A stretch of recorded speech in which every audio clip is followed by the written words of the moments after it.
पूरे वर्ष में मंगल का प्रदोष निकाल कर रख लो कि मंगल का प्रदोष इस दिन पड़ रहा है, मंगल की त्रयोदशी तिथि पड़ रही है, प्रदोष व्रत मंगलवार का पड़ रहा है।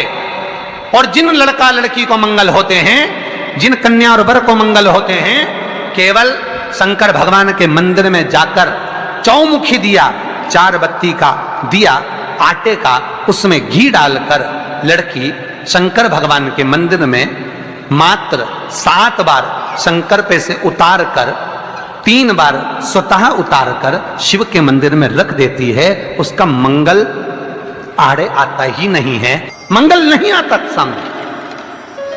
मंगल प्रदोष व्रत का इतना महत्व है महाराज। मंगलवार की भौम प्रदोष का दिन हो महाराज। प्रदोष काल में, प्रदोष के दिन व्यक्ति के रीढ़ की हड्डी में परेशानी हो या रीढ़ की हड्डी तकलीफ दे रही हो, पीठ का भाग तकलीफ दे रहा हो, डॉक्टर बोल रहे हो गुर्जा खसक गया, या कोई क्रम मान लो कोई मस्तिष्क से जुड़ी बीमारी हो, ट्यूमर हो गया हो, कोई कुछ हो गया हो, गांठ पड़ गई हो मस्तिष्क के अंदर, शंकर भगवान को बीले का गुर्दा, जो बीला होता बील फल का अंदर का गुर्दा भाग शंकर के शिवलिंग पर प्रदोष काल में मल दिया जाए। मलने के बाद थोड़ी देर बाद उसको उठा लिया जाए, शिव जी का अभिषेक पूजन स्नान करा दिया जाए, पूजन स्नान आदि सब कराकर दिया बत्ती लगाकर भगवान शंकर के मंदिर पर ही बाहर बैठकर उस गुर्दे का थोड़ा सा भाग मुख में पालो, थोड़ा सा भाग लेकर आ जाओ। 7 से 8 दिन तक उस भाग का प्रतिदिन सुबह के समय पर सेवन कर लीजिए। गुर्दे की प्रॉब्लम हो या मस्तिष्क से जुड़ी हुई प्रॉब्लम हो, वो समाप्त हो जाता है महाराज। भौम प्रदोष के दिन मंगलवारी प्रदोष का स्मरण जो सुख दिया है वो आनंद। हमारे यहाँ बहुत सुंदर कहा है शिव महापुराण में प्रदोष व्रत कथा के अंतर्गत, सोमवार की प्रदोष पड़ती है तो शंकर भगवान कैलाश पर निवास करते हैं, मंगलवार की प्रदोष पड़ती है तो शिव काशी में निवास करते हैं, बुधवार की प्रदोष पड़ती है तो शिव रजत भवन में निवास करते हैं, गुरुवार की प्रदोष पड़ती है तो शिव गंगा के स्थल पर निवास करते हैं, शुक्रवार की अगर प्रदोष पड़ती है तो शिव नीलकंठ पर विराजमान होते हैं, शनिवार की अगर प्रदोष पड़ती है तो शिव शमी के वृक्ष के नीचे रहते हैं, और रविवार की जब प्रदोष पड़ती है तो शिव बेलपत्र के पेड़ के नीचे निवास करते हैं। महाराज ये एकादशी शंकर से कह रही है कि आपका स्थान ये नहीं कि आप कैलाश पर मिले, इस बार को उस तिथि के दिन उस अनुकूल। एक बात बहुत ध्यान से सुनिए, विवाह, शादी, संतान प्राप्ति, विवाह के बाद में विवाद या किसी नए कार्य के लिए आगे बढ़ रहे हैं और उसमें अड़चन आ रही है, तो एक बार किसी ज्योतिष आचार्य के पास जाकर पूछना, तो बता देगा या तो मंगल या शनि कुछ ना कुछ, कोई ना कोई क्रूर ग्रह तकलीफ दे रहा। ज्योतिष आचार्य के पास जाएंगे वो कहे। जितने भी ग्रह हैं, चाहे राहु हो, केतु हो, मंगल हो, शनि हो, बुध हो, भौम हो, सूर्य हो, ये सारे जो ग्रह हैं ये शंकर भगवान के शिवलिंग के पास में विराजमान है, शिवलिंग के पास में विराजमान है। कभी मौका मिल जाए, विवाह शादी में देरी हो रही हो, या कोई नया कार्य चालू कर रहे हो उसमें देरी हो रही हो, या कोई सर्विस के लिए नौकरी के लिए जा रहे हो और वो कार्य नहीं हो रहा हो, तो एक धतूरा, केवल एक धतूरा, उस धतूरे को फोड़कर उसके अंदर का फल निकालकर उस फल को शिवलिंग पर चढ़ाकर एक लोटा जल शंकर भगवान को समर्पित कर, दिन होना चाहिए मंगलवार। कौन सा दिन होना चाहिए? जम के बोलो जरा, मंगल। समर्पित करो। उसके बाद में आप विवाह के लिए अगर समर्पित करे हैं तो विवाह में देरी नहीं होगी, व्यवसाय और व्यापार के लिए या नौकरी के लिए समर्पित करे हैं तो उसमें देरी। एक दिन शाम का समय, प्रदोष का दिन, प्रदोष का दिन, प्रदोष काल, शाम का समय, भगवान देव महादेव माँ जगत जननी पार्वती जी के साथ में भ्रमण करते।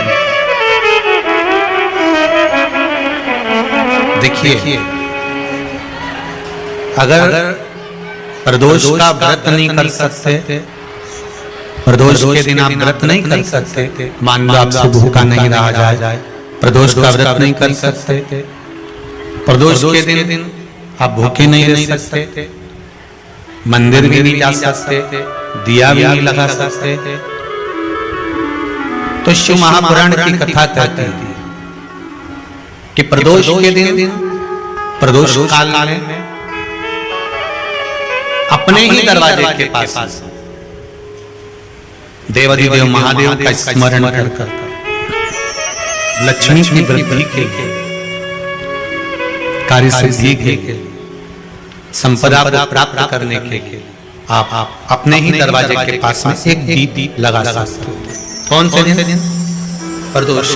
जो बच्चे चिड़चिड़े होते हैं, चाहे घर में बेटे हों, बहुएं हों, सास हो, ससुर हो, परिवार में छोटे छोटे बच्चे हों, चिड़चिड़ प्रवृत्ति करते हों या चिड़चिड़ा स्वभाव हो, जरा जरा सी बात में क्रोध आ जाता हो, बोलने का भान नहीं रह पाता हो, शब्दों के बाण चलते हों, तो महाराज प्रदोष के दिन, प्रदोष काल में बेलपत्री के पेड़ के नीचे एक जो पत्ता आपके पास में हो, पान का मिल जाए तो पान का, पीपल का मिल जाए तो पीपल का, बेलपत्र का मिल जाए तो बेलपत्र का, उस पत्ते पर मात्र थोड़ा सा शहद और 7 दाने चावल रख कर घी का दिया लगा दो महाराज, और थोड़ा सा जल हाथ की अंजलि में लेकर भगवान देवाधिदेव महादेव का स्मरण कर कि इस बेलपत्री के वृक्ष के नीचे माता लक्ष्मी, पार्वती, सरस्वती विराजमान है। इसी बेलपत्री के पेड़ के नीचे मेरे देवाधिदेव महादेव का 12 ज्योतिर्लिंग का स्वरूप प्रकट है, उनका स्मरण कर जल चढ़ा दीजिए और उसका स्मरण कर लो जो चिड़चिड़ प्रवृत्ति करता, क्रोध करता, जिसको बोलने का भाव नहीं होता हो, सम्मान नहीं देता हो, आप शब्द कहते हैं, उनका स्मरण कर आप छोड़ेंगे। एकदम एक प्रदोष करेंगे, दूसरे प्रदोष तक तो आपको कोई दिक्कत ही नहीं। 2-3 प्रदोष कर देखिए, बाबा कृपा कर। बच्चों को पढ़ने का कह रहे हो, पढ़ने बैठो, तो एक आध प्रयास बच्चों के लिए भी कर लिया करो कि भाई ठीक है, बच्चे लोग विद्या में प्रबल होंगे।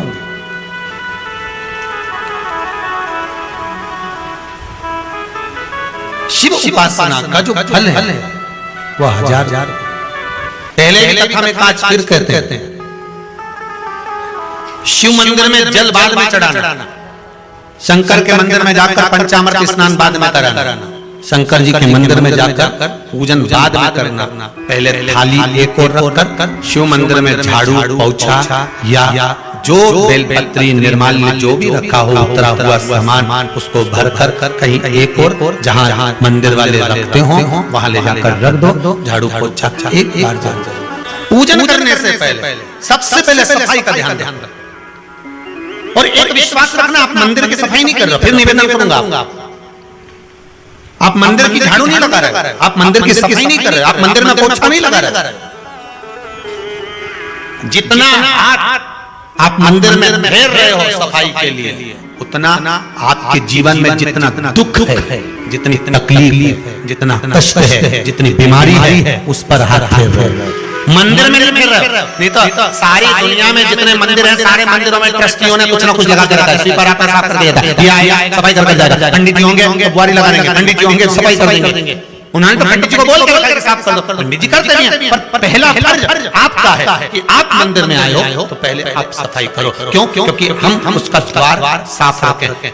आज के समय में तो एक नियम हो गया साहब कि मंदिर में जाते हो तो मंदिर के दरवाजे पर चप्पल उतार के जाते हो, नहीं तो शास्त्र रीति तो ये कहती है कि मंदिर में भगवान सामने बैठा है तो उसके सामने चप्पल भी नहीं उतारना चाहिए। तो कई लोग कहते हैं मंदिर के अंदर थोड़ी ना उतारना, तो जीने से भी बाहर, एकदम गेट के बाहर, पर सामने तो है ना, सम्मुख में तो है। तुम्हारे यहाँ अगर 4 लोग दिवाली मिलने आते हैं ना, तो तुमने चप्पल रखने का भी स्टैंड बनाकर रखा है, साइड में उतारिए, दिल्ली पर मत उतारो, थोड़ा साइड में उतारो, सामने से सब आते जाते रहते हैं, सामने उतारो, सम्मुख में क्यों उतार रहे हो?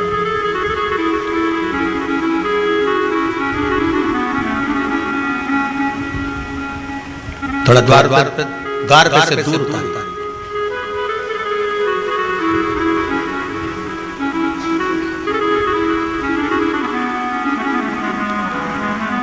अभी तो कुबेरेश्वर धाम में काम चल रहा है। आप लोग जो दान दे रहे हो, आपके दिए हुए दान से निर्माण चल रहा है। अभी तो आप पहनकर जूता चप्पल भी अंदर आ जाते हो। भले दूसरे मंदिरों में चप्पल पहनकर हमने देखा है, आधिकारिक मंदिरों में, ब्रजभूमि पर भी बहुत मंदिरों में लोग अंदर जूता पहनकर चले जाते हैं। पर जब तक बाबा नहीं बैठा तब तक तो आप पहनकर आ रहे हो। जिस दिन बाबा कुबेरेश्वर धाम में आकर बैठ गया, उसके बाद वो दोनों गेट पर चप्पल बाहर ही रहेगी। आओ आप कंकर से शंकर जब शरीर से लगेगा तब सुख भोगो, आनंद सुख प्राप्त। अपने द्वार पर भी कितना सुंदर लिखा है भविष्य पुराण के अंतर्गत, और विष्णु पुराण में भृगु बाबा का चरण का चिन्ह भगवान विष्णु की छाती पर, भगवान विष्णु की छाती पर भृगु बाबा के चरण का चिन्ह।